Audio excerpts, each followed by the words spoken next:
মিষ্টি আর পাউরুটি দিয়ে যে এরকম মজার ডেজার্ট তৈরি করা যায় তা আমি আগে জানতাম না। আসসালামু আলাইকুম, welcome back to my another cooking video. কেমন আছেন সবাই? সবাই অনেক ভালো আছেন। সামনে তো কুরবানির ঈদ।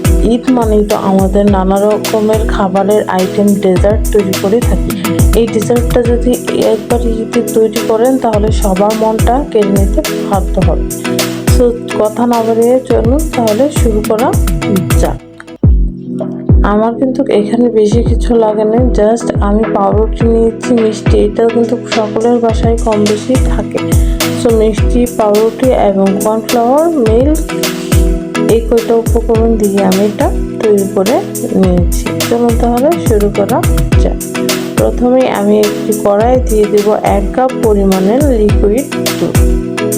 ওইখানে দিয়ে দেব 2টা মিষ্টি। আপনারা চাইলে কিন্তু এখানে কর্নফ্লাওয়ার ইউজ করতে পারেন। কর্নফ্লাওয়ার দিয়ে এই পুরটা তৈরি করে নিতে পারেন।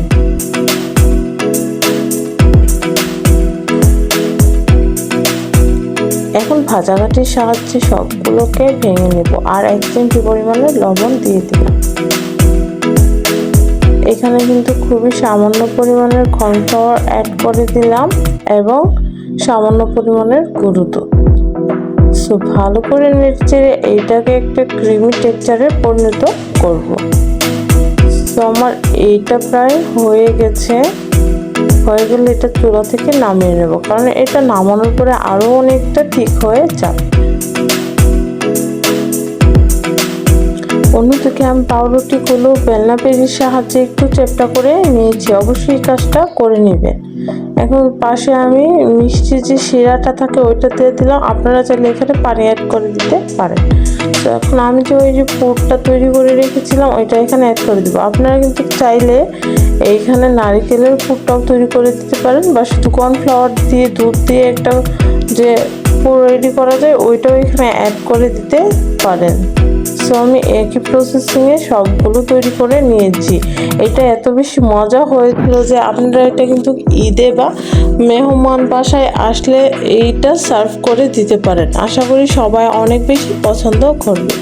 অন্যদিকে 2 কাপ পরিমাণে নিয়ে নিলাম তরল দুধ এবং 2 টেবিল চামচ পরিমাণ দিয়ে দিলাম আমি এখানে কর্নফ্লাওয়ার এবং দিয়ে দিলাম কনডেন্স মিল্ক। আপনারা চাইলে কিন্তু কনডেন্স মিল্ক না দিয়ে চিনিটা ইউজ করতে পারেন। আমার ঘরে ছিল তাই আমি অ্যাড করে দিলাম।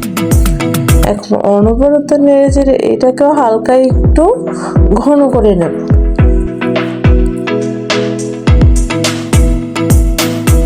আমার এটা হয়ে গেছে। নামানোর আগে জাস্ট 2-3 ফোঁটা ভ্যানিলা এসেন্স দিয়ে দিলাম। রেসিপিটি দেখতে যেমন সুন্দর, খেতে মাশাআল্লাহ তার চাইতে কয়েক গুণ বেশি মজাদার। রেসিপিটি অবশ্যই একবার বাসায় ট্রাই করবেন। ট্রাই করে অবশ্যই আমাকে জানাতে ভুলবেন না।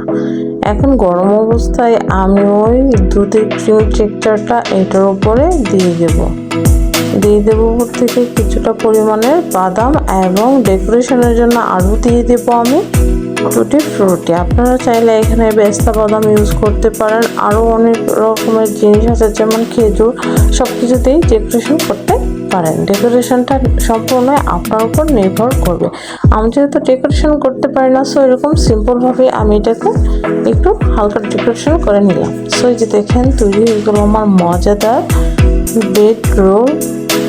এটা কিন্তু খেতে অনেক বেশি মজা। আপনি এটা সার্ভ করবেন, সার্ভ করার সঙ্গে সঙ্গে একদম প্লেট ফাঁকা হয়ে যাবে। এই যে আমি এটা ফ্রিজে রেখেছিলাম প্রায় আধা ঘন্টার মতো। আধা ঘন্টা পরে এটাকে বের করে নিলাম। সম্পূর্ণই ঠান্ডা হয়ে গেছে। এখন এটা খেতে যে কত বেশি ইয়ামি লাগবে, বাসায় ট্রাই না করা পর্যন্ত আপনারা কিন্তু এটা বুঝতেই পারবেন না। সো আমি এখানে একটা নিয়ে নিলাম। আমার কিন্তু এটা মুহূর্তের মধ্যে শেষ হয়ে গিয়েছিল। আমি মনে করি এইবারের ঈদে এইটা হবে সবচাইতে বেস্ট একটা ডেজার্ট রেসিপি, এবং হ্যাঁ এটা কিন্তু সবারই মন জয় করবে এরকম একটা রেসিপি। অবশ্যই বাসায় ট্রাই করে দেখবেন। ভালো লাগলে অবশ্যই লাইক, কমেন্ট, শেয়ার করতে একদমই ভুলবেন না। আজকের ভিডিওটি এই পর্যন্তই। সবাইকে আল্লাহ হাফেজ।